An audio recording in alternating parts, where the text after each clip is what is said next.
The Philippines. The world's fifth largest island nation lies in the Western Pacific and consists of no less than 7,107 islands. With around 100 million inhabitants, in terms of population, the Philippines is the 12th largest country in the world and the largest Christian nation in Southeast Asia. More than 60% of the population lives in rural areas. They struggle for survival as farmers or attempt to keep afloat with other jobs. At the beginning of November 2013, Typhoon Haiyan tore through Southeast Asia. The Philippine island of Leyte and its provincial capital, Tacloban, were hit especially hard. As far as what I thought is concerned, I was thinking, am I seeing real life or is it just a movie? Because as if it is the end of the world. I believe they had so much fear. They were filled with fear, and after the typhoon, they were filled with hopelessness because Tacloban was unreachable. Despite the vast destruction, the inhabitants quickly began rebuilding and getting back to work. However, this was not possible without loans. On Leyte, 78% of the vegetable growers who were already indebted had to take out additional loans at excessive interest rates. In Switzerland, we were moved by the images of destruction that we saw left behind by the Typhoon Haiyan, or Yolanda as it was called in the Philippines. Our idea then was to help farmers who had fallen into the vicious circle of debt. What we experienced during the storm Yolanda was very intense. The wind was so strong that even our house collapsed. We were left with nothing, and we were very grateful for the help offered by the Salvation Army.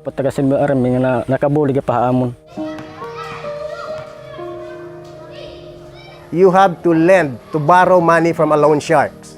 So that's the very thing. Then, when Yolanda came, they are already in debt. Then they cannot plant. Why? They don't have any farm inputs to start with their livelihood. So it was really depressing for the farmers. To provide a new existence and new hope for the many vegetable growers on Leyte, the Salvation Army, with the support of the organization Swiss Solidarity, implemented an emergency assistance project that significantly improved the situation for 1,224 vegetable farmers and their families. They were given the opportunity to pay off their debts and to build a sustainable livelihood on a debt-free basis.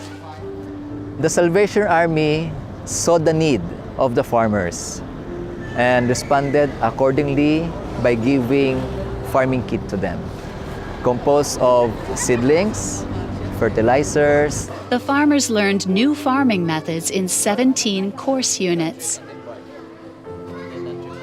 They were shown how they could increase their productivity and thereby their income.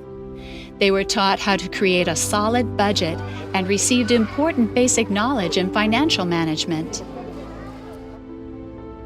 To become debt-free, I initially received a kilo of corn seeds from the Salvation Army. As soon as I was able to harvest the corn, I was able to pay off my debts. From the remaining income, I bought new seeds, first red peppers, then paprika, and again corn. At that point, it was possible for me to plant my own, and today I am free of debt. Despite the difficult climate conditions, the harvests of some vegetable growers exceeded expectations by 50% last year. Others were able to expand their production areas and even hire field hands. We are at the brink of the project of the Salvation Army. The impact for this project that we are leaving behind, as what you had witnessed, that this farmer can have a sustainability for themselves. They can stand by their own, and yet they can teach what they acquired from us. Example, Jimmy is teaching farmers who are visiting in his farm. Thanks to the support provided by the Salvation Army, 75% of all vegetable farmers on average have experienced better harvests and higher incomes. and they all benefit from improved knowledge of agricultural farming, budget planning, and financial management that they obtained from the 17 course units provided by the Salvation Army. The project especially benefited women. Of the 1,224 vegetable farmers who directly benefited from the project, 58% were women. Thanks to the support of the Salvation Army, the vegetable farmers on Leyte are well on the way to becoming debt-free and independent.